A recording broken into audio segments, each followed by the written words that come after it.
Vienkārši nav fona. Cita sistēma Zoom, es nezinu, kā fona. Kad durvis tāds.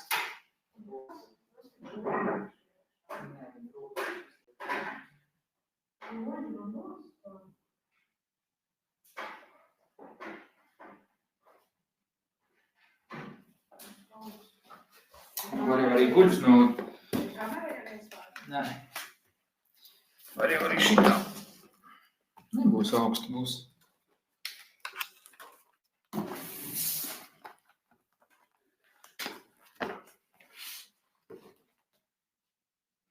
Un vienmēr viņš izdrūklās, ne? Ir. Gan jau, ka būs labi. Davai, čau.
I'm sorry, can you hear me? Is the sound okay? Is everything fine? The mic seems to be on, but yeah, I don't know if you can hear me. Good. All right. Okay, so 4 minutes and then I just go on with the presentation. I'm probably 35-ish minutes, something like that. And yeah, should be okay.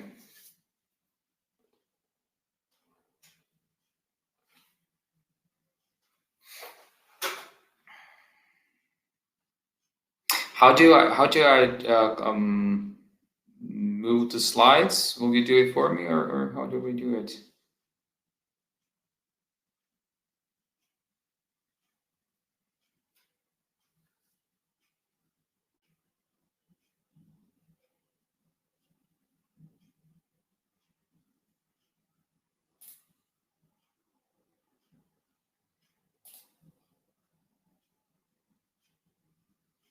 Okay.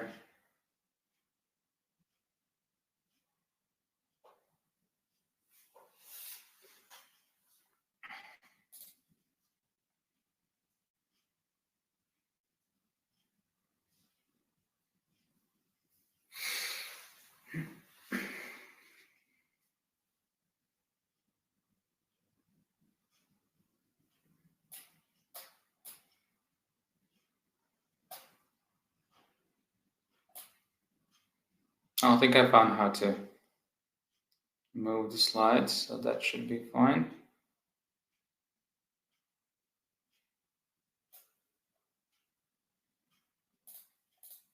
Yeah, I can do it too, so no worries.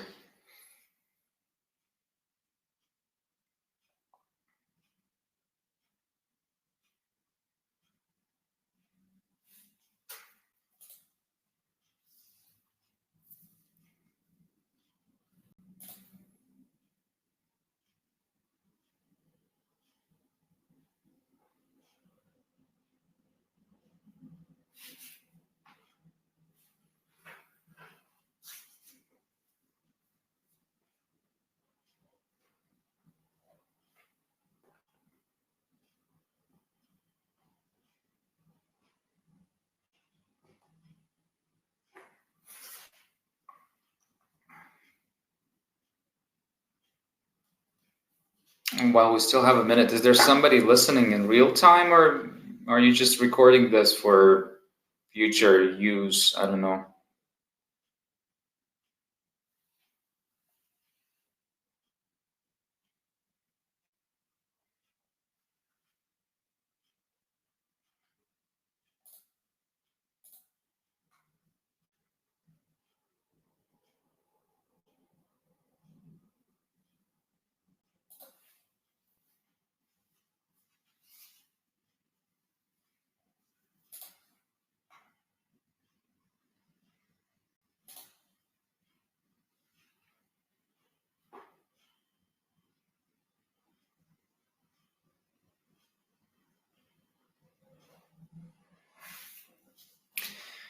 Okay, hello, good morning, or rather a good afternoon, probably back where you are. My name is Mr. Maris Gintes. I'm the head of the International Admissions Office of Riga Students University, a school, a medical school, basically, that is situated in Europe. It's 11 o'clock here in Riga, as I said, probably some hours later where you are right now, back home.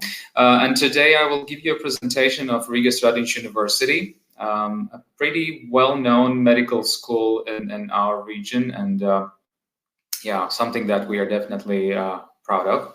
So in normal times, in regular times when there's no pandemic, I would have been happy to welcome you to Riga, and you see some pictures of the town, of the old town as we call it, so the historical part of Riga.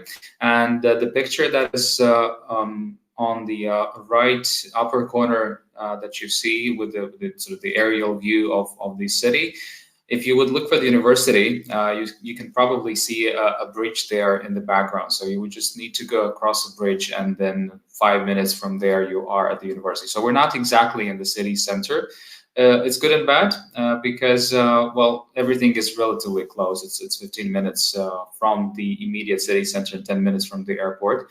And we are situated in a very green area of the city, so it's calm, it's peaceful, it's very quiet, and students usually like it. But if you haven't been to Europe, if you haven't been to Latvia, then Riga is a very typical medieval European city. That is by far the biggest city in the region. But then again, it depends on what you compare it to. Of course, it's not the same size as New York or Los Angeles or some other major cities. It's relatively small, of course, because in Europe, most of the things are much smaller than they would be, let's say, in your country, for example. And just to give you some general statistics and data, this is what we have. So the flag of Latvia, the flag of the European Union, which again is quite important for us as a medical school. I will tell you why a bit later on. So in terms of land mass, in terms of population density, as you can see, we are actually a tiny place, a tiny country, and yeah, a lot of nature, I would say, a lot of greenery that you can find with us.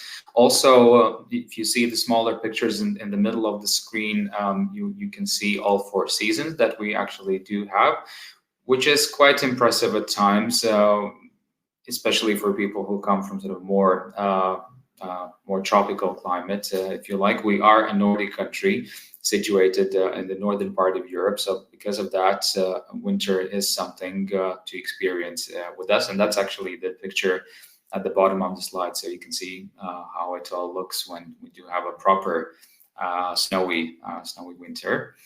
In terms of the languages we speak, in terms of these practical things that you might encounter when you are in Latvia, we all do speak Latvian, of course, which is our local language. Most of us also do speak English and Russian, again, because of the history and because of the modern world of English being the #1 language.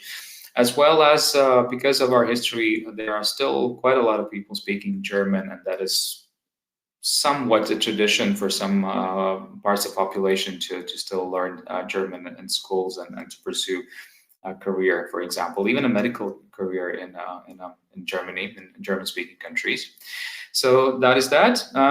Then moving on to the university and our facts and figures. Again, we are not a very big university. There are several reasons for that. First of all, we are quite niche, meaning that our main focus has always been medicine and health sciences. So because of that, 9,300 students is actually quite a lot for our country.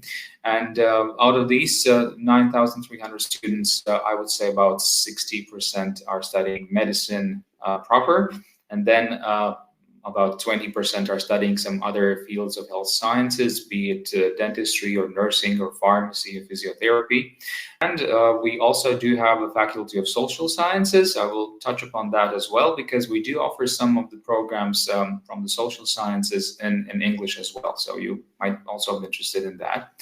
All in all, we do have 9 faculties in 4 specific divisions of the university. There are more than 1,000 people working with you and for you when you are a student, and 61 study programs in total. That is what we offer in a local language. In English, we currently have 8 programs, but again, depending on the interest, we might have more programs even every year. So that number is changing. But I will have one of the slides with exact information of what we offer for this year. Also, a peculiar thing about our university, and that comes with being a medical school, is that we don't have one location where the university is situated. We actually do have 35 different locations where the university is situated, which is not very typical. So we do, of course, have a central campus where you have the main building and the labs and the dentistry clinic and the dorms. So that is all in one place. Then again, as it is with all major cities, hospitals tend to be on the outskirts of the city. So you might be going for 20 minutes, 30 minutes, even up to 1 hour to reach the hospital where you might have a class. So because of that, many different places in Riga where you get to have your studies organized. But of course, most of those places are in about 15 to 20 minutes from the main building, so relatively close, of course, by public transportation. And labs and institutes, naturally, as a medical school, we also have that. We have to have it. So you also can do your scientific research, scientific papers in one of these premises as well.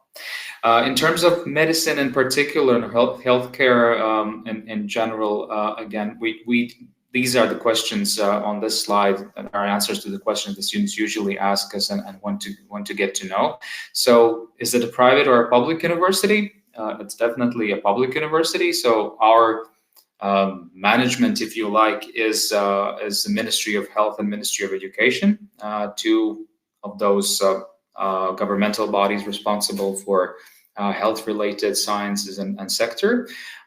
Being part of the EU and EEA means EU is European Union and EEA is European Economic Area. That is an addition of what European Union is 29 countries and EEA is 5 more countries situated in Europe.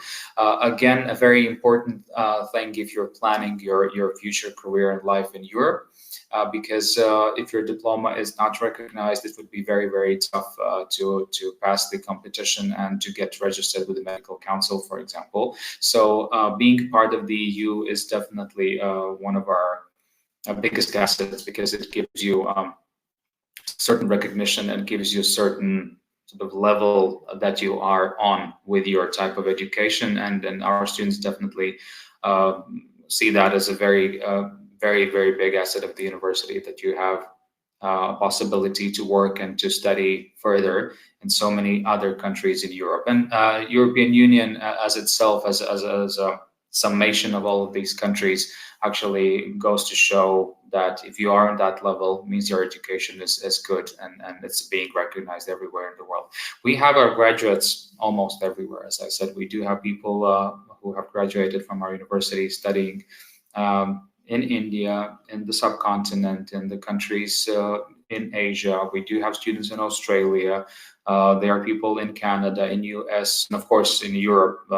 That would probably be the region where most of our students are ending up having their medical careers after they graduate. So different places, different experiences, but all of them, or almost all of them, positive, and that is definitely a good thing about our university.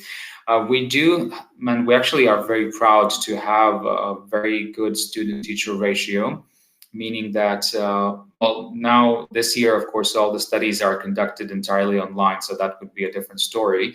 But generally speaking, we do have a student-teacher ratio of 1 to 10, meaning that your practical classes, and I will have some pictures of those, are organized in a setting of 10, sometimes 12, sometimes 15 people, but usually not more than that. In very specific cases, you might have more people in your classroom, but our approach has always been that if you study health sciences and also social sciences, you do that in a small setting. You do it in your group, and your group size is that's the next bullet point, 8 to 14 people.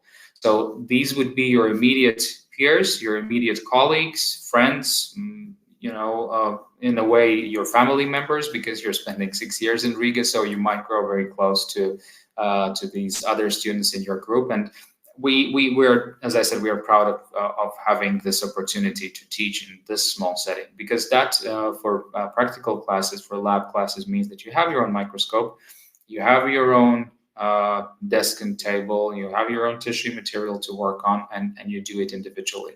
And for medical studies, it's very important, because at the end of the day, when you receive your degree, you will be probably working with these instruments with your own two hands. So very, very important.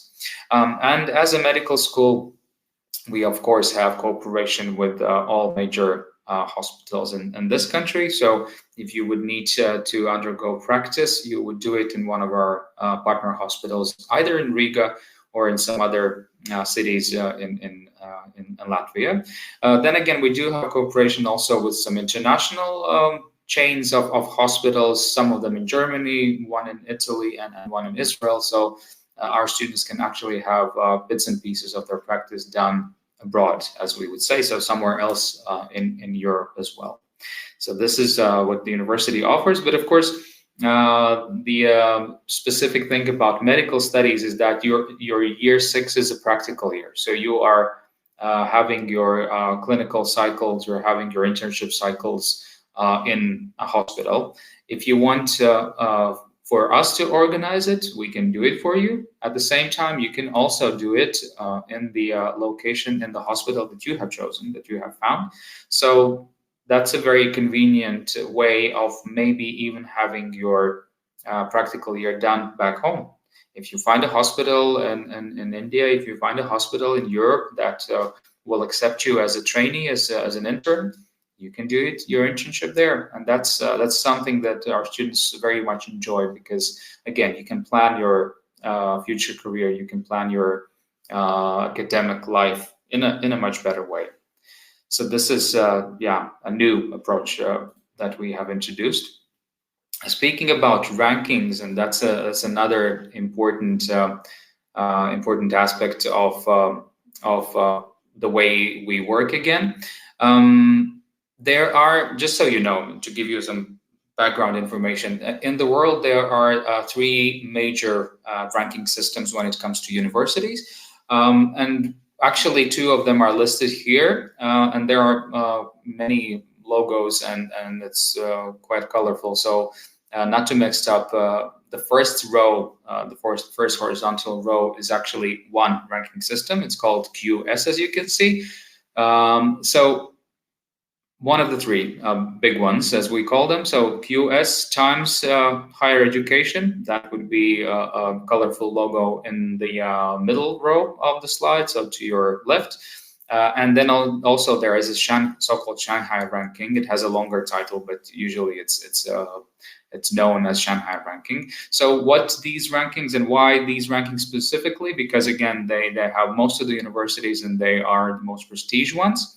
Shanghai ranking is mainly concentrating on science and scientific approach and scientific experience of the universities, which is the reason that our university is not on this ranking, because we're more a teaching university, much more a teaching university with scientific part of our offer being developed as we speak. We just had a scientific conference last week, so we're getting there, but not just yet. Times higher education ranking, very good, very famous ranking. That is again the colorful logo in the middle of the slide to your left. We have been fortunate to be part of their impact rankings, which means that we are making impact, that we are making impact in our region and our part of the world. That's very important. Again, for a small niche university. But then the ranking that we are most proud of is the so-called QS ranking. And as you can see, there are 3 logos. Why? Because there's a general ranking. You can see it's places of 801 to 1000. Then there's EECA, which is Eastern Europe and Central Europe. So a specific regional, smaller ranking, if you like, because in this part of Europe, most of the countries are relatively small. So there's a specific ranking for this part of Europe. Yeah, I mean, a bit of geography, but that's how it is here. And then also we have been ranked only this year and just recently by our #1 subject, or our #1 study program is Sphere, which we teach, which is medicine, and that is the logo on the top of the slide in blue, that we have been ranked for the first time as a medical school and amongst top medical schools in the world. So if you would look up those rankings, and all of them, Shanghai, QS, or Times, doesn't matter, they would have the major American and British universities at the top ranking table in all of them, almost guaranteed. Again, of course, big schools, big universities, prestigious schools and universities benefit because they have more in terms of students, more in terms of budget, more in terms of scientific activities and what have you. So we as a smaller university don't have that. At the same time, being on the ranking is quite important for small universities, because that just goes to show your approach, the way you work, and the way it's happening for you, if you like. So that's very important for us. And also QS important for us for another reason, another aspect, and that would be the fact that QS ranking is concentrating on reputation. So whereas some other universities, some other rankings are concentrating on science and concentrating on other aspects of university life, this one specifically deals with your reputation. So what your graduates tell about you, what employers tell about your graduates, and so on and so forth. So we are really happy to be in QS and being able to, let's say, in a world of 30,000 universities, to be in top 1,000 is not a bad thing. It's actually quite impressive. And this was our focus, our goal for years, actually. And when the QS ranking recognized us, that was the first time when we were, of course, super happy to be included in the list of top countries and top universities in the world. Doesn't happen very often, and we took it as a great asset of what we do, basically. Some other rankings, multi-rank, a very specific European ranking, and as you can see also ranking web of universities. So different types of rankings there, of course, There's also a smaller reputation-based ranking that we're submitting information to. So you name it. This is, again, a field where anything can happen, and you can be participating in a limited number of ranking systems and so on and so forth. So, but the 3 big ones, we are included in 2 of those, and that's definitely an advantage of the university. Speaking about international students, and that would be you maybe in close future. Just so you know, again, some background information of what we have been doing and what we are doing right now. We do have 31 years of experience when working with international students. It all started back in 1990 with first actually one group of dentistry students, and then in 1991 we started medicine in English and so on and so forth. Of course, university itself was founded in 1950, so it's been 70 and a bit more years of experience, always teaching health sciences, but internationally we have been known starting from early 90s, I would say. And of course, as the years went by, our profile our experience, our pros and cons were you know, many people from around the world got to know about this university and started their studies here. And the next slide actually will be exactly about where our students come from. But we'll get to that. So we do have, as I already mentioned, I think we do have 8 study programs that we offer in English. Another aspect of our work is that we have 2 admissions, 2 intakes, September and February, as you can see. Well, September would be the most usual and most recognizable time when you can start university studies.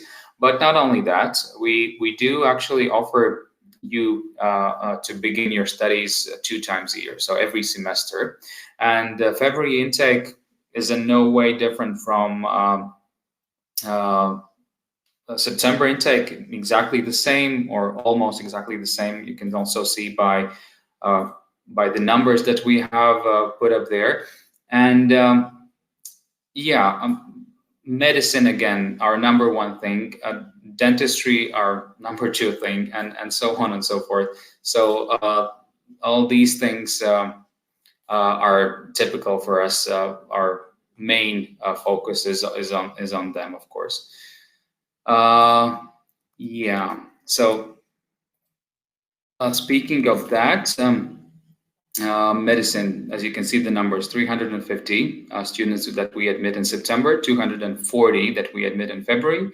In dentistry and all other faculties and programs, the numbers, of course, are much smaller, just because, well, for the 100th time, probably medicine is our number 1 focus, and our number 1 program has always been, probably always will be as well.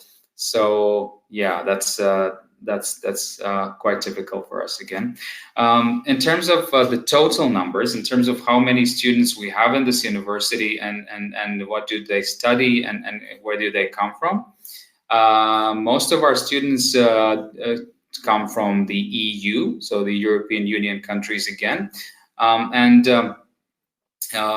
the slide, you can see that all in all, we have close to 2,500 international students. Actually, the number is changing. It's changing almost every month. I mean, there are students joining us. There are some students that might be leaving the university, and so on and so forth. But generally, it stands at around 2,500 students. We are increasing this number year by year,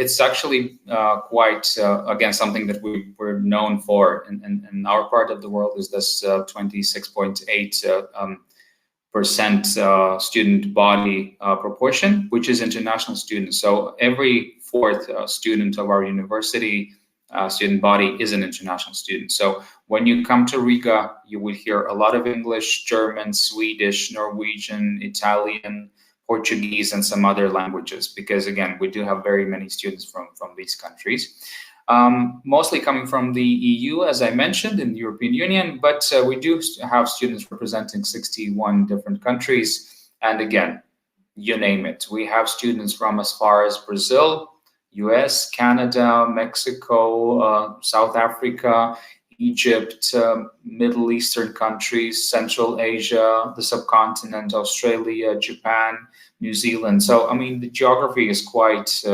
impressive, I would say.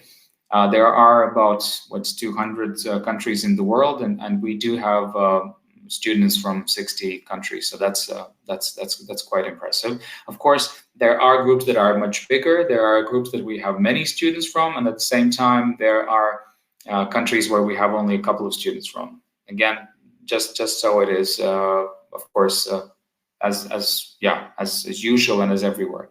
But the next slide actually will be exactly about that. How to apologize? There's a technical glitch with the value for the number or percentage of German students. That's a number, as you can see, where value is written in capital letters.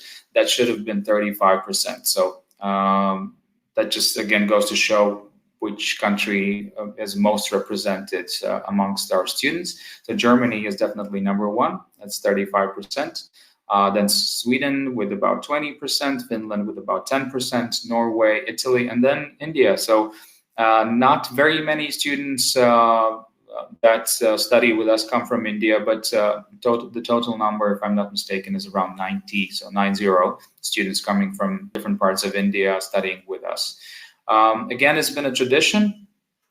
We have had students from the subcontinent for almost all of these 30 years, so the 25 years definitely. And again, it developed as a very good cooperation with some partners back in India and in some other countries close by. So we're happy to have this partnership. And of course, as you can tell by the numbers, we are concentrating more on the European countries. They are closer. It's all the practical things related to studies, and not only that, are much easier to access and to get to.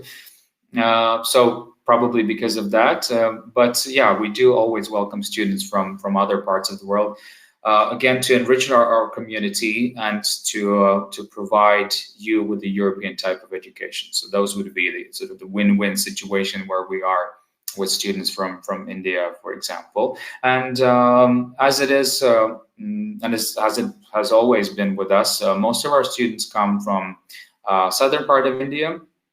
Kerala, Karnataka, Tamil Nadu would be the states where we have most of our students from.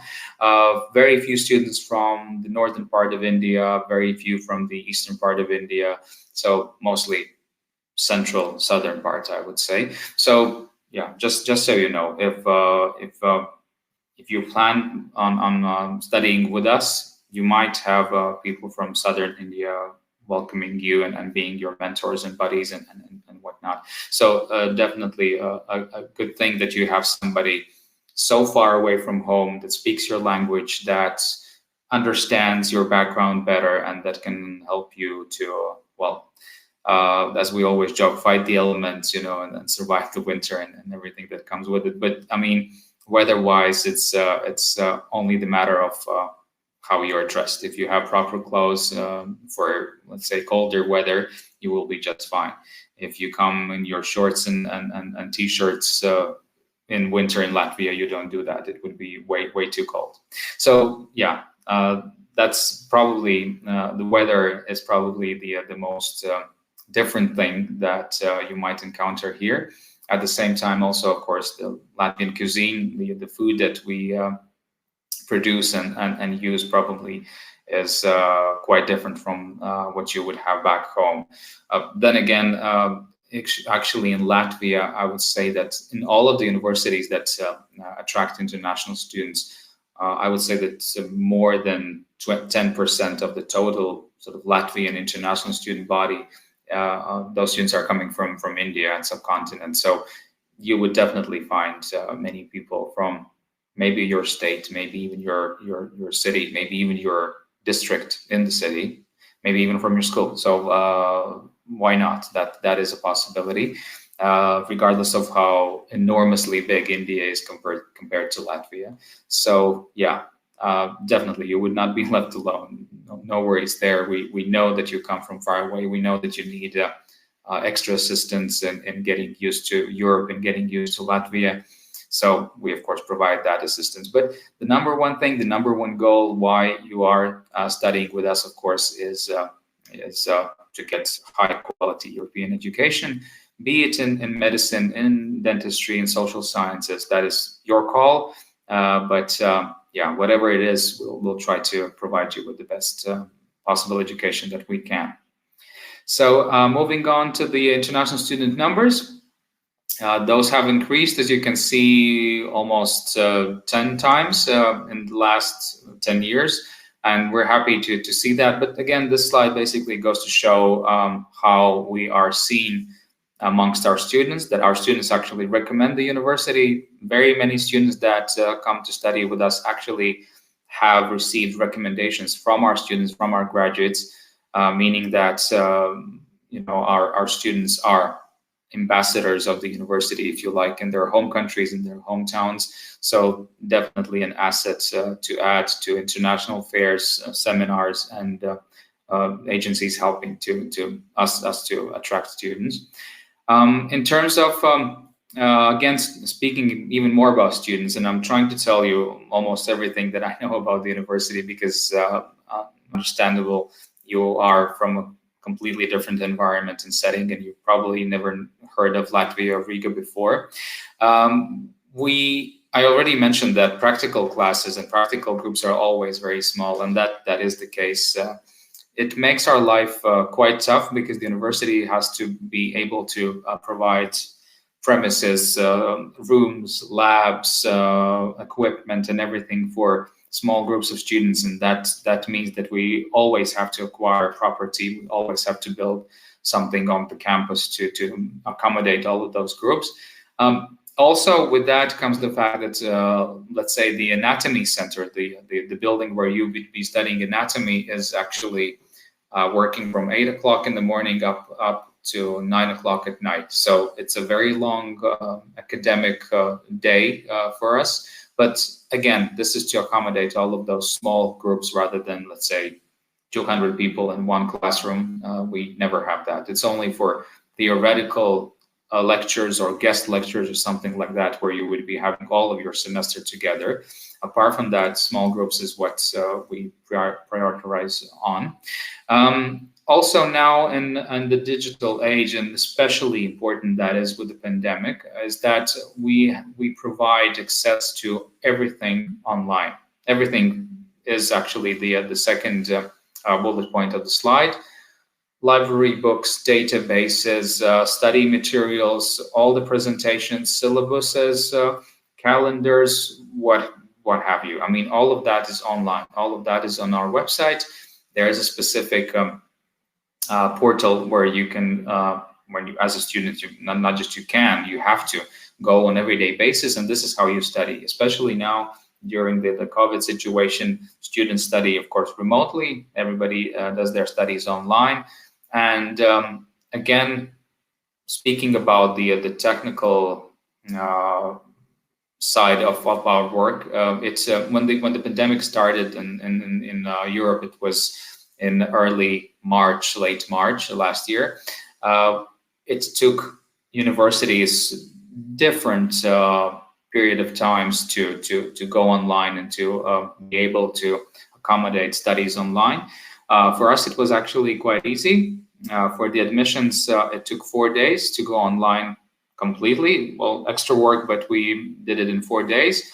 For the university as such, it took 1 week. So just again goes to show how well prepared we were for online studies. There were some video lectures conducted as early as I think 3 or 4 years back. So all the materials have been put on our website, on our platforms quite early on. So I would say that for us, it was fast. I wouldn't say that it was easy. It's never easy to shift from on-site learning to online learning, but it took us 1 week to accommodate everything. Of course, there were some technical glitches at first. Of course, you cannot do your lab work online only. You have to practice at one point. But in terms of teaching, in terms of classrooms, in terms of lectures, we were able to shift to online learning in 1 week. And that's an incredible way of how to show how developed the university is technically.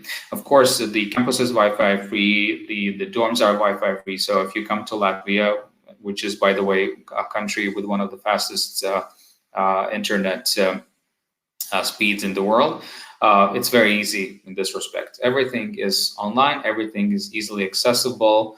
Library is open 24/7 if you want to go and physically have a book or two to read. But again, most students study from their computers, from their tablets. That's the way of studying in the 21st century, especially during the pandemic.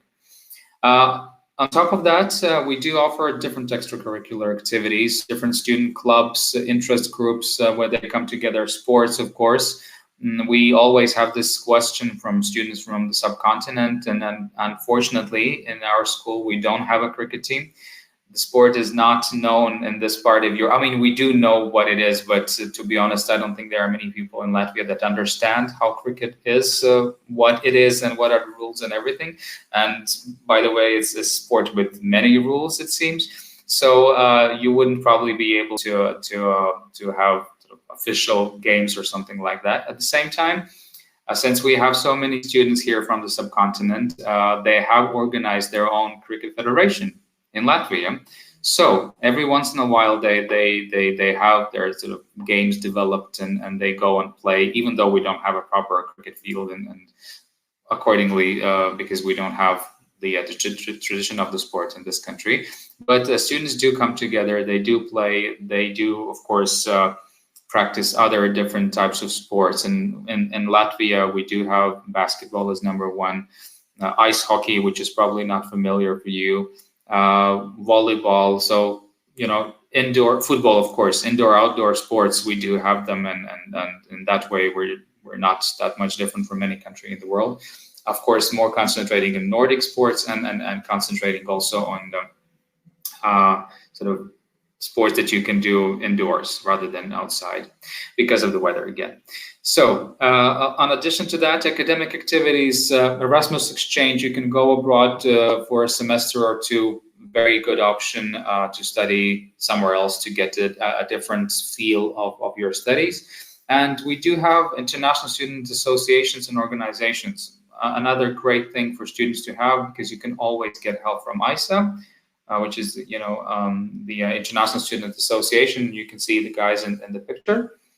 I hope you can. Yeah, so all of them there, and that's something that we definitely suggest you to check out, because these are students coming again from different parts of the world who have been there, who have done exactly that, so they can tell you in more detail on how it is to study. And if you would, for example, like to get their contacts, they're always very happy to answer and get back to you and tell you about the university.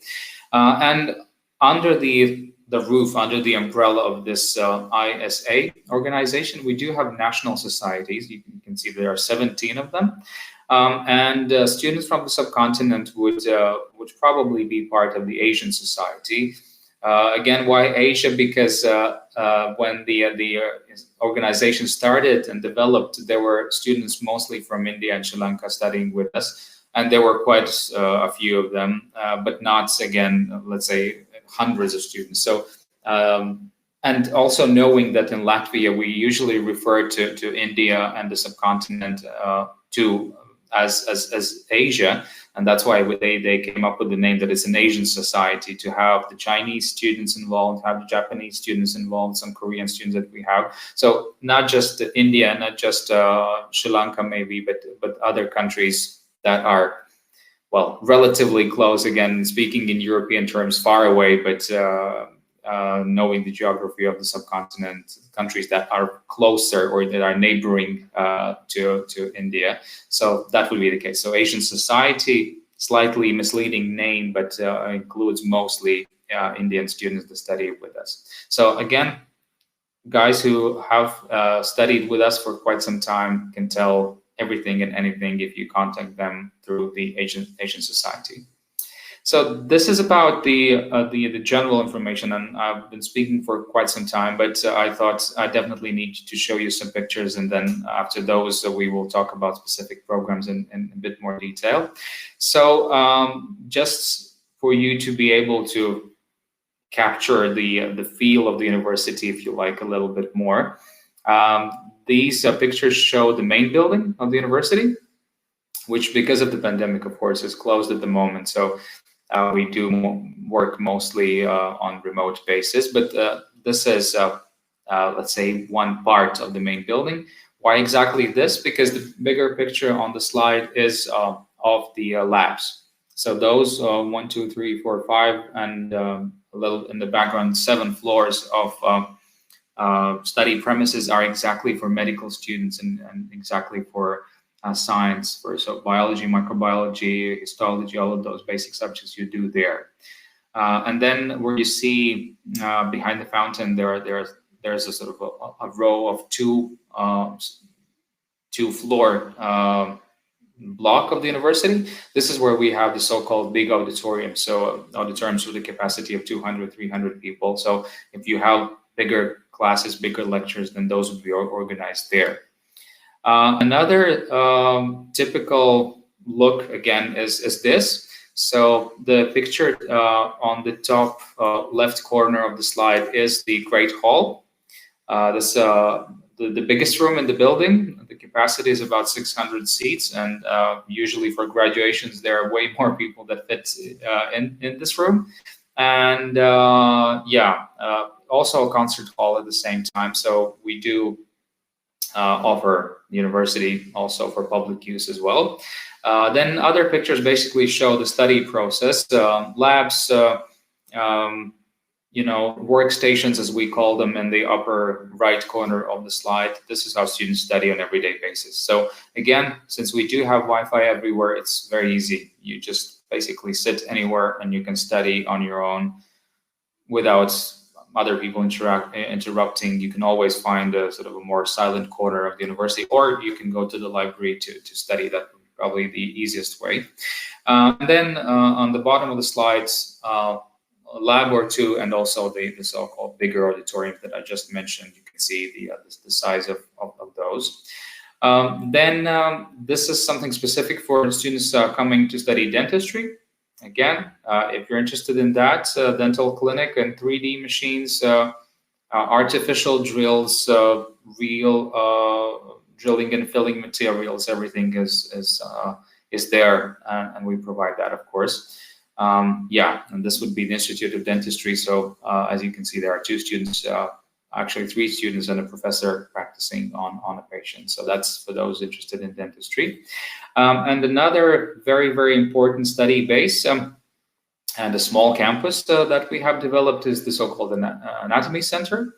So as the name tells you, this is where students study anatomy mostly, but then also physiology, embryology, some other basic subjects, as we call them. So the subject that you have to take initially in year 1 and year 2.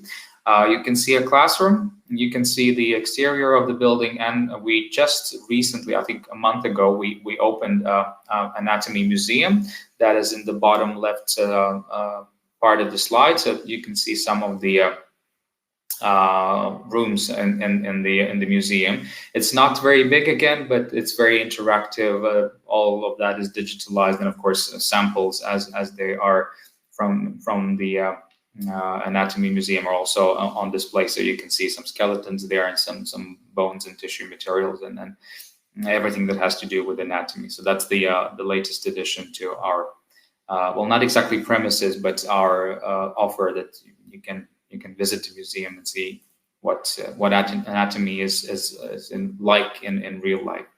Another very important study base is the Medical Technology Center. When you study medicine, when you study nursing, physiotherapy, other health-related study programs, you do have to practice. And this is the place about 10 minutes away from the main building where you do practice on artificial equipment, artificial human bodies, as you can see in the bigger picture on the slide. So this is where you work. This is where you get to know how to use the defibrillator. This is where you get to know how to use the CPR, ultrasound, gastroenterology, technical equipment. So all of that you would be doing at this one center. And students really like it because after 2.5 years of books, they finally get to do something with their own 2 hands. Because in medicine, the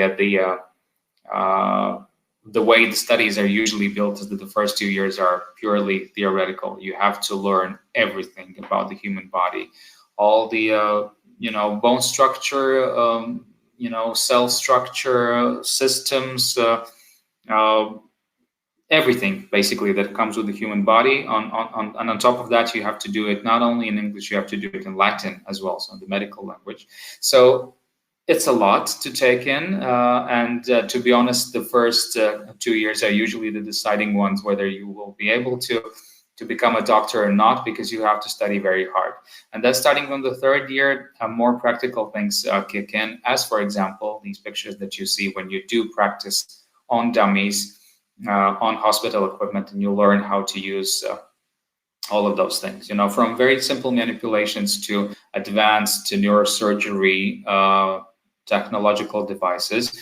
And yeah, this study base is simulation based. So I mean, most of the things you do, you can also, let's say we can have a scenario for certain disease, a certain problem that the artificial patient might have, and then you just have to work on either saving the patient or providing the treatment, whatever that is. So we do have those options for simulation based training, and students actually like it because in medical studies you're not allowed to work with patients early on. You have to do it on dummies. You have to train yourselves before you're allowed to actually practice in a hospital. You're not a doctor yet. There are still some years to go to reach that goal, so you do practice on dummies. But the good thing is that us having a great relationship with medical facilities and medical hospitals in Riga, they provide us with the equipment, for example. So one of the rooms is dedicated for ultrasound technical devices, and every single bit of equipment is there. It comes from the hospital. So that is something that doctors actually use in real life situations. So that's, again, another good way of how to practice on something that you will definitely have in the hospital as well. And as I said, students love it. This is your first exposure to medicine as doing it rather than just reading or memorizing things of it, So yeah, and a great place to be, and always fun to see how students work. And even for me as a non-medical person, it's always funny to go there and to see how the mannequin blinks its eyes and breathes and coughs and makes these noises, and it's pretty amazing to see how that works. At the same time, we don't stop with only what we have. As I said, we're trying to expand the campus. We're trying to make the university more accessible to students. And these are the two latest additions, one actually in the making, of the university campus. So to the left on the slide, you see the RSU dormitory, or our student hostel. We actually counted, it's situated exactly 45 seconds away from the main building. So let's say if you have a class starting at 8:30 and you woke up at 8:15, no worries, you still have 10 minutes to get yourself ready and to run to the university. It's that close. There is a small park between the main building and the dormitory, so it's super convenient to stay actually on the campus. And the rooms in this student hostel, they are gone within days, I would say, because everybody wants to have this first-hand opportunity to stay this close to the university. And then on the right hand side of the slide, you can see our future. That is the campus building that hopefully by the end of this year I will be able to see from my window, because the admissions is in the same corner of the university. We're just across the street. We will have the building that is at the bottom of the slide, and at the top of the slide you can see how it looks this week. So it's quite early in the construction process. It's still a construction site, but by the end of the year we should have a proper lab slash pharmacy slash medicine study base just across the street from the main building. So yeah, very convenient, very good to see that actually a work in progress is going on, and that we will have another addition to our premises, just again to have more possibilities to offer students with the latest equipment, with the top-notch technical devices, and also nice new buildings that the university has. So that's our close future. Let's see how that goes. With construction, it's never easy, but yeah, we're happy to see that actually there's work in progress going on even as we speak right now. And then finally, speaking about the study programs, this is what we offer at the moment in English. So with us, and again with health sciences, you have to know how to sort of divide the programs, and that's why it's not just bachelor's and master's. We do have the so-called professional programs, and the professional programs tend or are in this case our most popular programs, medicine and dentistry. Why professional? Because once you graduate from medicine and dentistry, you don't get a degree, let's say a bachelor's degree or master's degree. You get a degree of a medical doctor, and you get a degree of a dentist. And by saying that, this is the level of master's because you have been studying for 6 or 5 years, but it's never called that way. So we also don't divide the studies up into Bachelor of Medicine and Masters of Medicine. You study for one degree, which is medical doctor. So that's how it's built. That's why the professional programs. Then we do have only one at the moment, bachelor's program in business studies. Again, a completely different field, but we have had social sciences with us for more than 20 years now. And again, something to check out. And yeah, if you're definitely not into medicine, definitely not into health sector, we do offer business studies, so why not? And then in terms of master's studies, we do have 5 programs in total. 3 of them related to health sciences again, and 2 of them related to social sciences. So social work, again, self-explanatory. Health management is a combination of medical training and being an entrepreneur, being a manager, for example, of a pharmaceutical company, of a ward in a hospital, something like that. So we bring together 2 worlds, one of business and management and the other of medicine. And that is quite an interesting future career that you might have. We are currently licensing biostatistics program, which is more math, more statistics, but related again to health field. So again, if math is your strong point, then biostatistics might be something you want to check out. And in terms of, again, social sciences, diplomacy program and Russia studies, those are the 2 new programs that we're having right now. And if you think that, okay, I will not be a healthcare specialist, I will not be a businessman, I'm interested in politics and international relations, diplomacy.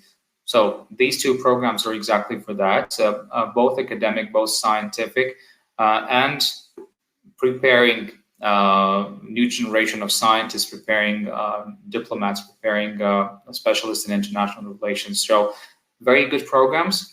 Very, very small. Then again, very, very dedicated, because the professors in this program and also the heads of the program, they're very, very passionate about what they do, and they're, you know, eager to work with you and eager to help every single student that they might have going through the admission. So very, very active.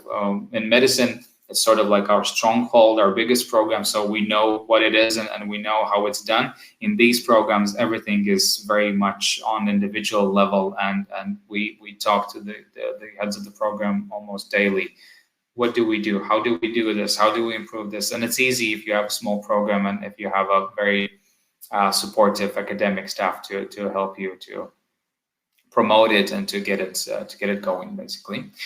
And again, the same programs in some more detail, just so you know some basic facts about, let's say, the study program business, 3-year study program, bachelor's level. Everything, of course, takes place in English. And yeah, you would be learning how to develop your business ideas, how to not only develop them, but how to implement them, how to create your own business company. And we do have the business incubator where you can try it out.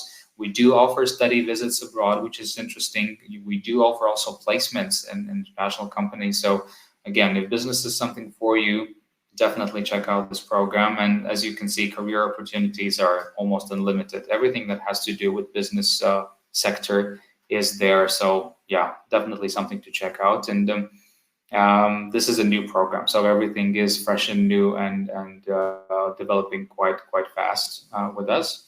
Then health management, that I already mentioned as well. It's a master's program, so you have to have a bachelor's degree before you apply for it. Again, everything is in English, 2 years of studies, and as I mentioned, this is this combination of medicine and business or management studies. So It's actually a joint program of 2 universities. You can see at in the middle of the slide the abbreviation of the other university that provides the business study aspect of it. So RISEBA is the full name of the university. School of Economics and Business Administration would be the full title. So we work together with them. We provide the healthcare part, the medical part, and they provide the business and management part. So it's a program that's been running for 5 or 6 years now, and quite popular. And then we do have a number of students from India in this program. Yeah, again, not just health sector, not just businesses is what you can work. You can also work in international companies, international institutions that are related to health. So be it World Health Organization or some other major body that works with health issues in the world. So definitely a very good, exciting program to probably be a part of. Moving on, international governance and diplomacy. So diplomacy studies. Again, a program that's been running for 3 years now. Very, very active. But that goes for all of these programs. They are like that, and it's great to see. So diplomatic corps, governmental institutions, scientific institutes, a lot of different ways, again, how to develop your career in the international field. And yeah, we do have professors coming in from the embassy, so they are diplomats. They are working with diplomatic issues on everyday basis, very practical and scientific approach to this program as well. And then the new program, Russia and Eurasia Studies, that's the one that we're opening this year. Again, that's master's level program, mostly concentrating on the countries around Russia and Russia itself. Very convenient because Russia is our neighboring country. So we have had common history with Russia. We do have quite interesting, I should say, relationship with Russia in terms of diplomacy and bilateral things. Sometimes very positive, sometimes not so much. But again, we do have a lot of experience on working with this country. And then Central Asia and the Caucasus region, so other countries related to us and to Russia and the Soviet past that we had in the 20th century. New program, exciting program, something definitely to check out. Besides the main big programs of the university, which of course is dentistry as one. So 5-year program. You can see the picture of how that actually happens in real life. And career opportunities, of course, everything that has to do with dentistry, but probably more important is the study program medicine, which is a 6-year full-time English program. I already mentioned that, but just to recapture, this program is probably one of the most time-consuming types of education that you will ever find, because it doesn't stop with the medical degree. It doesn't stop with your 6-year training. You have to work and you have to study some more, because the 6-year medical program is divided into sort of 4 bigger parts, which is the theoretical part, that is year 1 and year 2. Preclinical part, year 3, when you're slowly getting used to hospital equipment, you're training yourself in the training center, you're applying your theoretical knowledge to real life situations. And then years 4 and 5, those are the clinical ones, as we call them. So every day you spend in the hospital, you work with patients in the hospital. The last year, the final year, the very, very practical internship year when you actually work. Whereas in years 4 and 5, you studied more from the professors. You went to see patients. You were allowed to do the basic document management for patients, and you get to talk to them and do some very basic manipulations. Whereas in year 6, that's when you work in the hospital. You do have 3 clinical cycles of internal diseases, surgery, and the third one you can actually pick from a list of offers. So you do concentrate on more specific things in year 6. And eventually, degree of a medical doctor is the one that you acquire, and that allows you to continue your studies in postgraduate training, which would be then to get a single medical profession, be it pediatrics, gynecology, surgery, any field of medicine. With a medical degree, you can continue with that, and that's what most students do. Because the 6-year medical degree does not allow you to work individually. You can be an assistant, you can work in a lab, you can and work in science, but you're not a doctor yet. Even after 6 years, you're not a doctor yet. You have to undergo the practical training on the job to become a surgeon, a pediatrician, and any other field of profession in the medical field. So that's how it is. And then the very last 3 slides, and I've been taking a lot of your time, but just wanted to tell you as much as possible about our studies and how we do it. And these are the admissions criteria and the admission documents in the next slide that I would like to touch upon. So first of all, students usually ask, well, how do you evaluate the applications? How do you get to know which students are admitted and which are not even offered a study place? So that comes actually from your high school diploma, your +2 results, or if you study, let's say, a British system, then your A-levels. And again, another positive thing about our university is that we don't have any entrance tests. We just don't do them. That's why your high school, your +2 results are so important. We also do not conduct and we do not request for you to have an English proficiency test of IELTS or TOEFL or Cambridge, just because most of you are studying in English. So we take it as it is. We take your English grade as it is from +2 results, and we don't need anything extra. Then again, for health-related field, there are the so-called program-specific subjects and compulsory subjects. So always biology, always chemistry, and English. Those you have to have and those are the most important subjects, I should say, and math as well. We do require for math to be as one of your +2 subjects, because that's in our laws. You know, the legal requirements for local students to study medicine include mathematics, so that's why we also have to ask for the same criteria for international students as well. So if you apply to RSU, how do you get to know if your grades are good enough? You check if biology, chemistry, English, and math, in those subjects, if you did score 70% or higher of the maximum grade. You know, so if you have a 100 grade pointing system, you should have 70, preferably 80. In the best possible case, 90 or 98, that would make you an excellent student. And that's how we determine whether you will have the study place offer or not. With master's programs, it's of course more complicated, because then you have your bachelor's degree. And in those cases, we do actually ask the faculty to check your application, to check your grades, to check your subject that you have taken on bachelor's level. So they will be deciding whether with your previous university credentials, you are eligible for studies with us or not. So if for high school graduates, for +2 graduates, it's more straightforward. You have your grades, you have your marks, and we check the levels.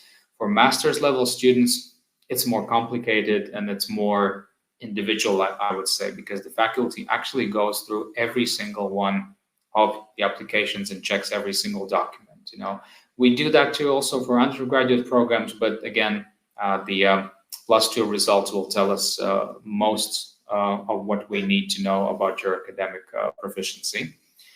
We do also request for recommendation letters and motivation letters, as well as any additional certificates, if you might have those, of your previous educational experience, of your personal experience, if you have that, practices, internships, courses, voluntary work, whatever you have done, let us know.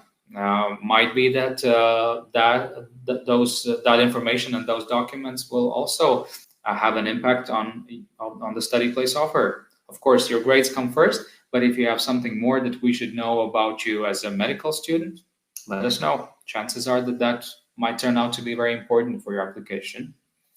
And in terms of documents and in terms of how the application looks, Speaking from sort of my old age, I would say that application looks nothing like it did some years ago, because we needed your documents. We actually physically had them sent to us by regular postal mail. No longer the case.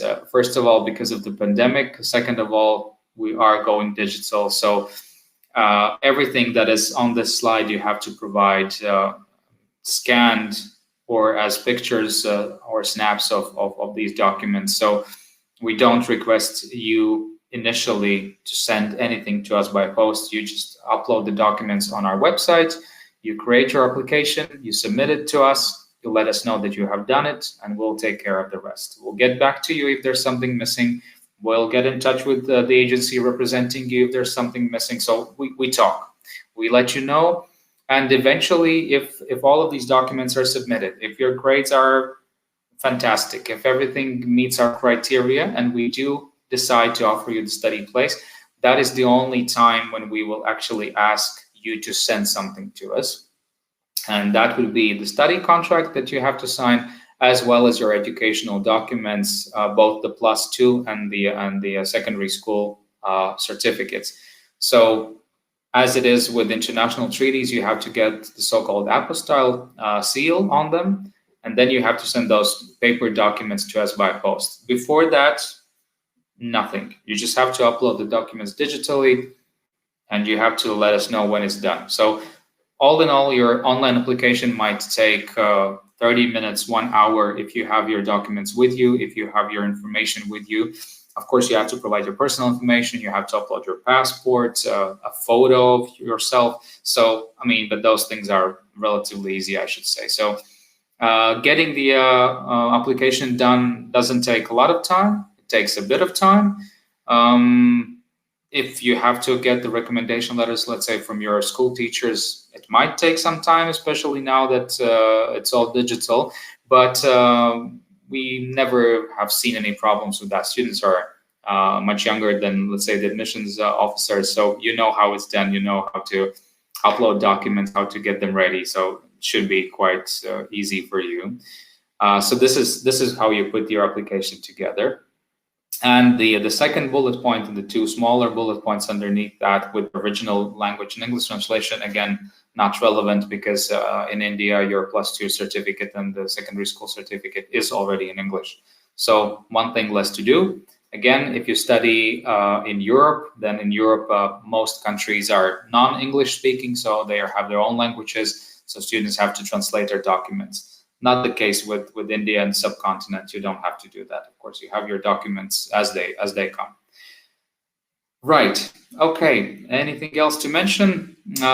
Just wanted to show you a couple of people that are probably going to be working with your applications, and you can see a bigger picture of me some time ago when I could still go to a barbershop. And right now, because of the pandemic, we don't have that opportunity. So sorry for the hair looking completely different. But in terms of the admissions office, as you can see, there are not a lot of us. We're only 5 in the office. And going from top left corner, the colleague in blue sweater is Ms. Elza, who's working mostly with your document verification and with applications that come from some European countries. Then to her right, a colleague in red sweater is Ms. Liana, who will be working with you in terms of immigration. So when it comes to getting the documents to us, when it comes to organizing your legal stay in Latvia as a foreign international student, she will be the one helping you. Then if we move forward clockwise, the lady at the bottom of the slide in blue sweater is Miss Ilse, and she's taking care of some of our agent applications, and she's also working with the financial part of your study. So tuition fees, different payments, application fee payment, all of that is she's the one dealing with these issues. And then clockwise to the left, you can see my colleague Reinis, who is working with transfer students and again some agency applications.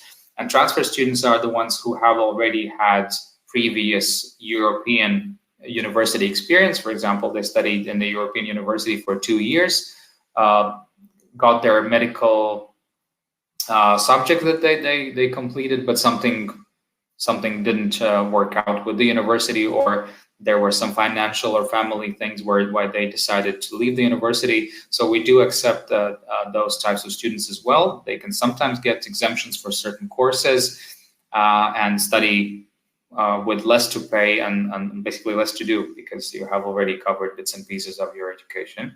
So that's generally how the duties of the international office are divided amongst us.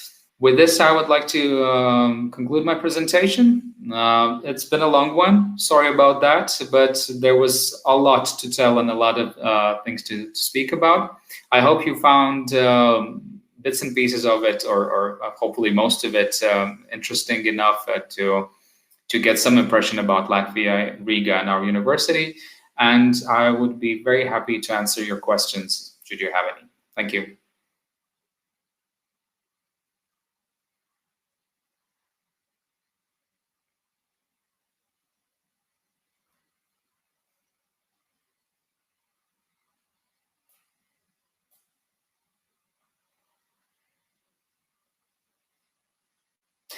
Right. I have some questions in the chat. So while you're thinking of maybe asking them directly, let's see what we have in the chat.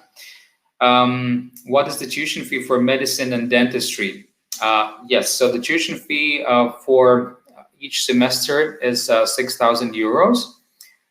So if you calculate it to the dollars, almost the same amount. So 6,000 per semester. Your studies are 6 years in length, so you multiply that by 6 and you get the tuition fee. For dentistry, the tuition fee is a bit higher. It's actually 7,000 euros per month. Oh, sorry, not per month, per semester. Just again, why these programs and why these tuition fees? Because you are working for several years in the hospitals, you're using the technical devices and everything. You don't pay for that. So to put it in a different way, your tuition fee covers everything that has to do with your studies, be it materials, be it labs, be it technical devices, books, everything is included in your tuition fee. So there are no extra expenses. That's why probably it's a bit more costly than in some other places. But yeah, again, saying that, you can also get quite generous discounts, as we call them, or stipendiums or scholarships, if you like. By being a good student, by having high average grades, you can get even up to, I think, 25% off of your tuition fee. And for these scholarships, you can apply every year, sometimes even every semester. So it's easy to get some discounts. Easy to have an access to less to pay rather than you would normally. You know, just by being a good student, you get financial benefits as well studying with us. Application deadlines is a very good question. I did have them on the slides, but as it is, it's never that simple. We don't have one specific date. Especially knowing that for the September intake, people or countries tend to have very different diploma issuing times. So in case you are a graduate of class of 2021, which is this year, you might be receiving your diplomas as late as May, sometimes even June. If that is the case, always let us know, because the official deadline for September intake is the 1st of May. So that's exactly 1 month from today, which means that by that date, by the 1st of May, you can put together your application of what you can, motivation letters, recommendation letters, passports. You can upload all of that to our website. And if you have graduated from +2 program, let's say last year or the year before, you can upload everything. Your application will be complete. If you are graduating from your +2 only this year, then it might be more tricky. When you apply, let us know that your diploma is expected, let's say in late May or early June, and then we take it individually. We'll see if we can grant you that extension or not. In most cases, if there's a good reason for it, we of course wait for your documents, wait a bit longer. And then when you have submitted your full application, almost in 100% of cases, within 1 month, we will get back to you with the results. We will let you know whether the study place offer has been made or not. So you will hear quite fast from us. There are some technical documentation things and processes we have to do, so that takes those 4 weeks. But after 4 weeks, you should be receiving a reply from us. So once again, to recapture, the application deadline is the 1st of May. If you are able to provide full application by then, if not, let us know what is your specific situation, what is your specific case, and we'll try to find a solution for you. Yeah. Of course, there is a sort of the final deadline to every process, so we might not be able to accommodate some of the applications, but just let us know. We can definitely talk about it and we can try to find a solution. What is the duration and fees for biostatistics and social work?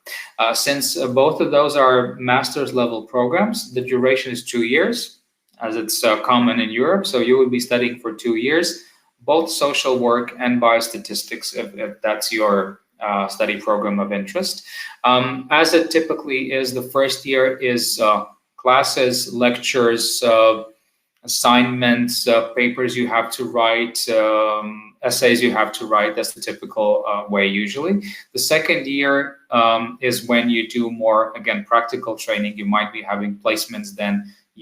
This is when you also write your master's thesis in the 4th semester, in the last semester of the second year. So that's how it's organized. Social work, again, the tuition fees are different depending on where you come from. The program is new in the way that it's actually run by 4 universities together. So you should probably let me know that you're interested, and I'll check the tuition fees for India specifically, because there are sort of program countries and project countries and countries that are considered to be outside of this project for some reason. So we'll definitely find that out.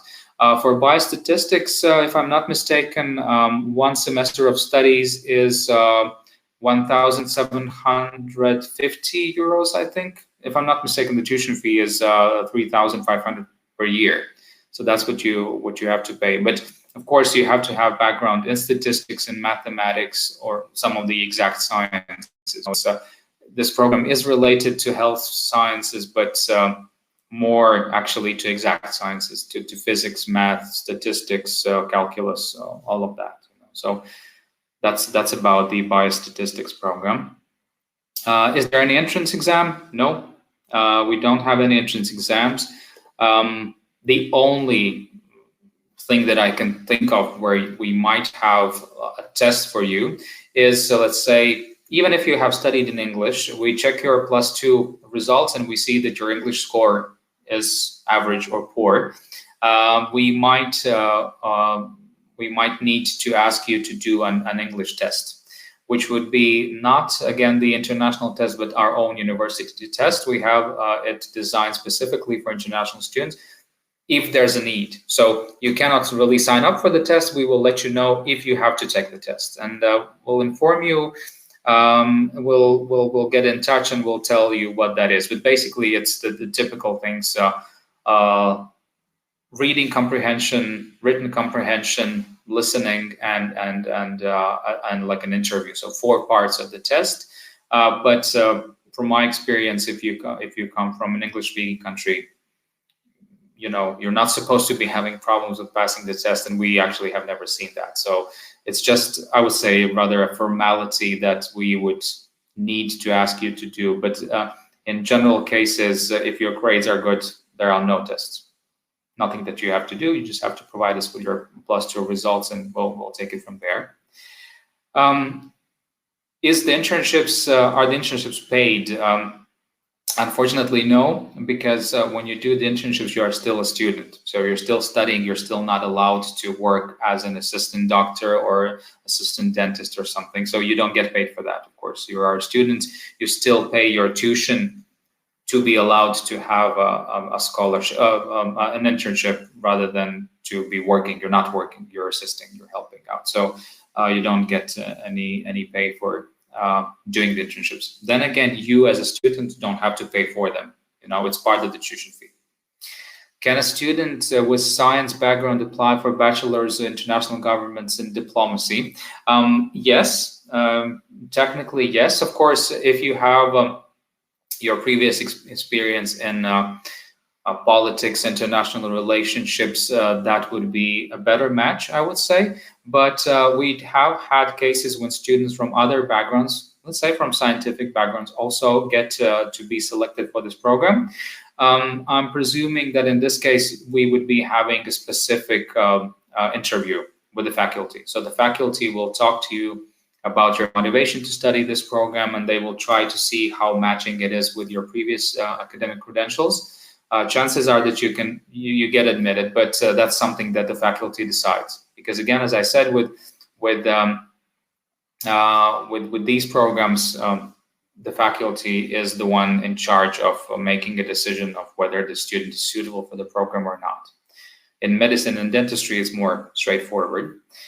Is it possible to practice medicine in Latvia after graduating from a medical program? Are there any license exams to be taken? A very good question, and thank you about that. Again, I would love to provide you with a short and easy answer, but it's never the case with medical field and medical professions. The good thing, though, is that there's no licensing exam. When you finish the university studies, actually only a couple of weeks before your graduation, you have the so-called state exam. So that is the, well, how should I put it? The very final exam, the last exam you would be taking. At the same time, probably the most serious one. State exam, meaning that it's conducted on the state level. So every single medical student in Latvia takes this exam, which can be also called a licensing exam. So before you graduate, and for you to graduate from us, you would be needing to pass this exam. The contents of the exam have changed recently, but generally speaking, you have the same major parts. So you do have essay types of questions where you have to provide a thorough answer for one or the other medical situation or question. You do have patient contact, which means that you are being taken to a hospital, and you have to, by talking to a patient, you have to write, let's say, their medical history. You have to write the treatment plan. You have to set a primary diagnosis. You have to set secondary diagnosis. You have to mention the medication you will be using or procedures. Sorry, you will be applying. So you get this patient part. Then you also do provide us with your technical skills. So you have to go to the Medical Technology Center, and you have to do some manipulations to prove that you have trained yourself well enough to become a doctor. And then the last part is the so-called commission, which basically means that you have well, like an interview with professors, where they can they usually ask all types of medical questions, just to check your general understanding of the field and general knowledge. These tests, this exam basically runs for 3 days, so every part is in 1 day. And from my experience, from what I've seen from students, it's quite demanding. It's quite tough, because this is the sum of all parts. This is the exam that you have been training for 6 years. The good thing, again, is that we have, I think, never within the last 5 or 10 years seen a failing student. So you don't fail the final test. I mean, by the end of your studies, you will have taken a huge number of tests. You will be tested every month almost, and then bigger tests, colloquia, exams, whatever that is, you will be definitely tested during your studies. So I would say that the final test, regardless of how important it is, and regardless of how long it is time-wise, those 3 days that I mentioned, it's still something you're not supposed to be failing if you have studied for 6 years in medicine. So don't worry about it. It's just something you need to do. Gives you your medical diploma, gives you your license, and with that you can start your postgraduate training for on the job. And since that was also the part of the question, just so you know, postgraduate studies in medicine everywhere in Europe are done in the local language. So even if you studied your undergraduate medicine in English, your postgraduate studies are only in Latvian. So that's why most of our students, when they graduate from the program, they are either returning back home to work, or they are then looking for an English-speaking country to continue their education and the profession in. In most cases, they're trying to get the UK admission to accreditation by the UK Medical Council, or US or Canada, Australia as a popular destination. The English-speaking countries, because in Europe we do have only 4 countries that have English as their first language, and that's of course UK, that's Ireland, Malta, which is ridiculously small country even compared to Latvia, and Cyprus, which is about the same size as Latvia. So 2 small countries, Ireland and UK, so 4 in total. Most students, of course, they want to get the recognition from the UK Medical Council. It has its restrictions again, because every single country is sort of being protective of their medical markets, if you like, medical professions. And in UK, there is a so-called PLAB, so PLAB exam that you would need to pass to get a recognition. So that's that. So you have to have an additional licensing exam for UK recognition. In Ireland, for example, which is an English-speaking country, you don't have to have it. So with our diploma, just the same as it is in Latvia, you would be going to Ireland, submitting the documents for medical recognition for medical council, and that's it. No exam required. So in that way, in Europe, it's very easy. Except for UK, the rules are universal. So any European country that you would like to have your postgraduate training in, you learn the language of the country and you can do it there. Be it Germany, Sweden, Norway, Austria, regardless of the country, doesn't matter in that respect. The diploma is recognized, but the requirement of the local language on C1 level, so on advanced level, is a must, because when you do the postgraduate training, you do it with patients. So you have to be able to converse with them, you have to be able to converse with doctors, and it has to be on a medical level, not just a chatting level. So local language skills are mandatory for that. And in Latvia, that would be Latvian. In your 6 years in Latvia, if you decide to go and postgraduate studies with us, in 6 years you can definitely learn the language up to C1 level. I mean, we sometimes have students in year 1 and year 2 already with upper intermediate Latvian, so it's just one step higher to get C1, and 6 years are plenty of time to get to that. So definitely doable.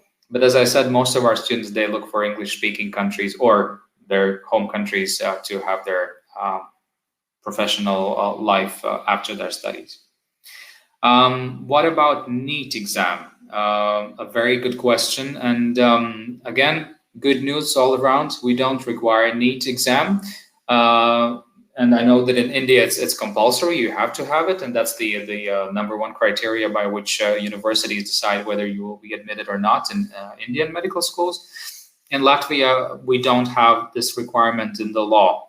So high school results, or in your case, +2 results, are what counts, and there's no additional entrance exam which would be equivalent to NEET.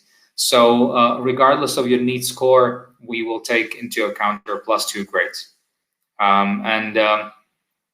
So you have to take NEET to be able to study abroad, I think, but we don't request for NEET results, so we will not even check them if you have your +2 with the subject that we require. So NEET is not a compulsory requirement. In India it is. In Latvia, it's not. Right. So yeah, local language, Pamela asked that. So local language question about postgraduate studies, yes, you have to have it, and you have to prove it with a certificate, not just that you can talk. In Latvian, for example, you have to prove it with a certificate that you have acquired the knowledge on advanced level. Which background students are eligible for health management program? A very good question, thank you. So master's program in health management, again, the fields are different, I would say. As the prerequisite of this program is that you might be coming from the health-related sciences, you might be coming from business economy-related sciences, and that all works perfectly for us because, again, if you have had a medical background, for health management, you will be studying more of the management subjects. If you come from the business or management field, you will be studying more of the medical subjects. So it's a combination of things. And again, your study plan will be individually shaped for you, taking into account your background. So I would say everything that's in health sciences definitely is okay with us.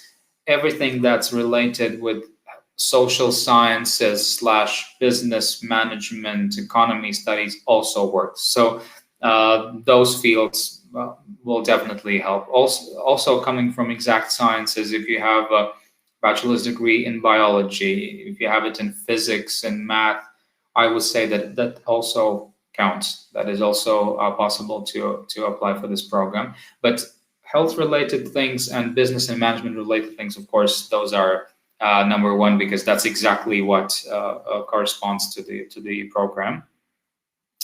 What are the available scholarships for international students? Lakshmi is asking this question. Basically, a number of them. What's important to remember about scholarships is that there is, you sort of always get them, you study first and then you get the scholarships, to put it in a simple way. So you always have them sort of like a retrospect. You have to study for 1 full year to apply for the scholarship. So you have to finish university studies for one full year. For some specific scholarships, you're required to have 2 years. So only after you have passed the first 2 years of studies, you can get to those scholarships. But there are, as I said, different types. So it's this and that. The most generous university scholarship that we have, which gives you a 25% discount, is the academic one. So academic excellence is the proper title. And that, for example, you can get starting from the 3rd year. So you have to have finished your 1st and 2nd year. And then during your 3rd year, you can apply for the scholarship. As I mentioned, these scholarships are on a semester basis. So if you didn't get the scholarship this time, you can apply the next semester and you might get it. And there's no limit of how many times you can apply for it. So let's say if you first time you applied for it in the 3rd year, okay, you didn't get it. In the 2nd semester of the 3rd year, you can apply for it again and hopefully you get it. If you do, you can apply 2 times in the 4th year, 2 times in the 5th year, and 2 times in the 6th year to get the scholarship. So a number of times that you can actually try, test the waters and try if you can acquire the scholarship. And if you do, it gives you a 25% off of the regular tuition fee. Besides, then there's also family scholarship, which means that if you have your siblings studying with us, you get a discount automatically. There is also the so-called admission scholarship, which means that, and I think India is on the list. The World Bank has set a certain list of countries by income. So countries with lower average income or sort of average income, they can apply for the scholarship. And by being one of the first students to apply, you can actually get, again, I think 20% off. And that scholarship you can get starting from only once, of course, because that's for the admissions part, and you can get it once you have finished your 1st year at the university. So relatively easy in that respect. And what else? There are some program-specific scholarships. Then there's so-called governmental scholarship. which also you can get starting from the second year. And that's, whereas let's say at the university, we give you an option to pay less tuition fee. The governmental scholarship basically gives money to you. So by being a good student in Latvia and by coming from India, you can get a scholarship, which if I'm not mistaken, is 5,000 euros per year. So you get this amount, and you can use it for study related things or for your life in Riga. I mean, that's relatively easy. Again, academic results come into the picture. You have to be qualified. You have to have good grades, excellent grades. I think you also have to get recommendation letters so that more information about you is acquired, and who you are and why you should be getting the scholarship. So yeah, different types. I mean, just so you know, you have to finish at least one full year of studies in order to get to these scholarships, to apply for them. Right. Any other questions? Let me see what I can see in the chat. Not right now. Do medical students do medical students allowed for going part-time? Presuming it's related to job. Yes, that is another good thing that is on the offer. I mean, we don't offer it, but you can use it as part of the international student, let's say, program in Latvia. You can start working part-time even during your first year. So immediately once you come to Latvia, you are and you get the registration here, you can apply for a job, and you can do it part-time. Even better if you study master's programs, since master's programs are more individual training, more individual learning and studying rather than classes and meeting with your professors. You are, by being a master's student, you are allowed to do full-time job. So you can have a day job and then you study in the evenings. And usually that's the case that master's students study in the evenings of the working days. So Monday, Tuesday, Wednesday, Thursday, and Friday. So even full-time jobs. For undergraduate students, yeah, you can do part-time job. And since I'm working at the university, I would not suggest taking a part-time job in the very beginning, definitely, because believe me, medical studies at first are very tough. There's a reason for that. Of course, you're at the end of the day, you will be the one treating people. You will be working with patients. So your proficiency, your level of knowledge and skills has to be top-notch. There's no other way. So medical doctors are in a very, very specific sphere. I mean, they're a completely different type of education, time-consuming, very, very long-term education, but there's a reason for that. So in the first and the second year, from my experience, our students usually do not take up part-time jobs because it's almost impossible to study and work in the theoretical part of your education in medicine. Later on in practical years, when you do the hospital training, that's when I've heard from students that many actually do work. They actually find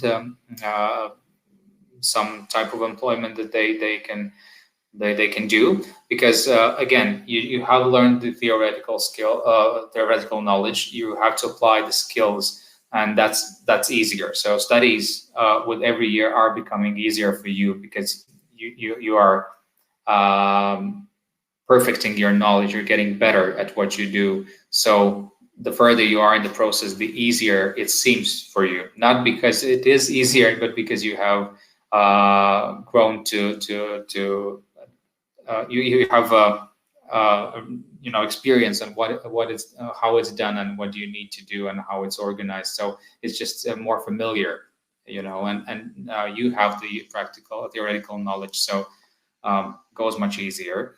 after the first couple of years. So this is the time, so let's say year 3, year 4, when students usually take up part-time jobs, and in most cases they are related to, let's say, where you can use your English skills, or well, international companies sometimes. Sometimes students work in IT sector. Some actually pick up some assistant jobs in the hospitals. Even that is possible, but then the language issue might again be there. So I mean, there are ways and there are means in how you can find employment and what you're able to do.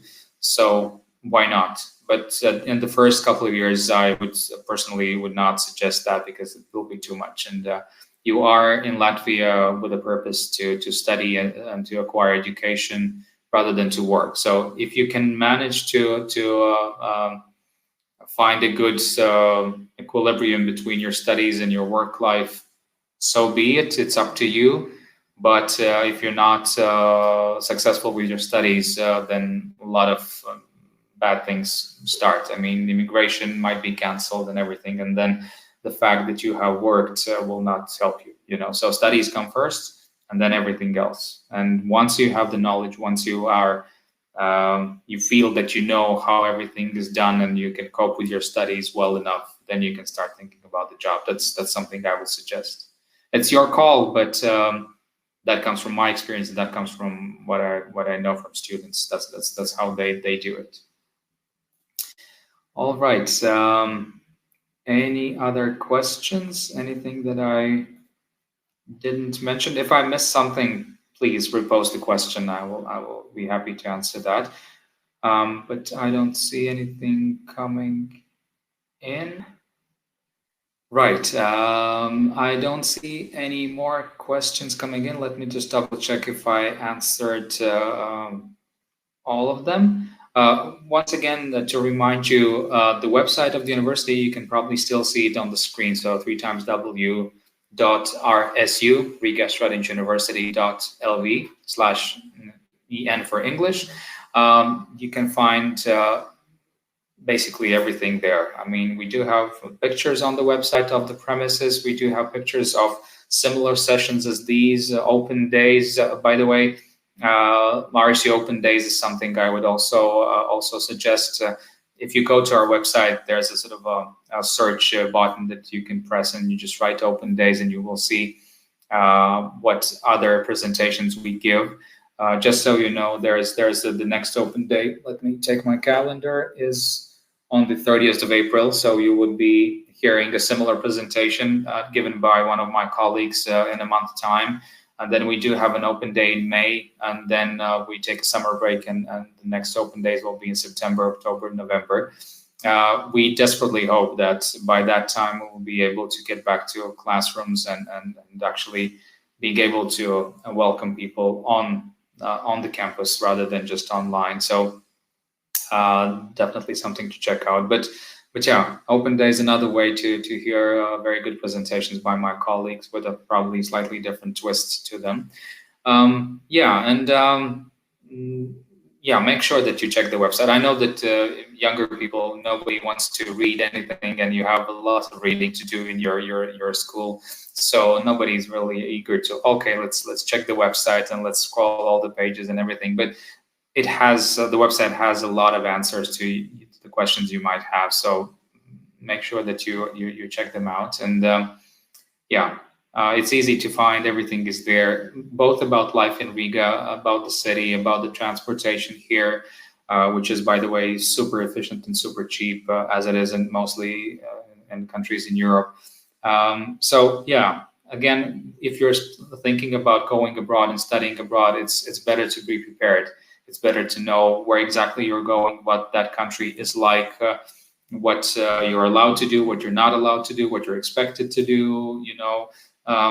These things can also be found on our website, and of course in our YouTube channel. So also you can find information on RSU there. Website is probably the number one thing where to start, but also on YouTube you can watch some videos of the academic environment, of the practical life of students, and that's something I would also suggest. Right. No more questions coming in. It's been a while, and I've taken almost 2 hours of your time. So my apologies once again, but I hope that it was 2 hours well spent and that you received the information that you needed. Once again, thank you for joining in today. Thank you for listening to the presentation. So thank you once again. And with that, I take my leave and say goodbye to you. Thank you.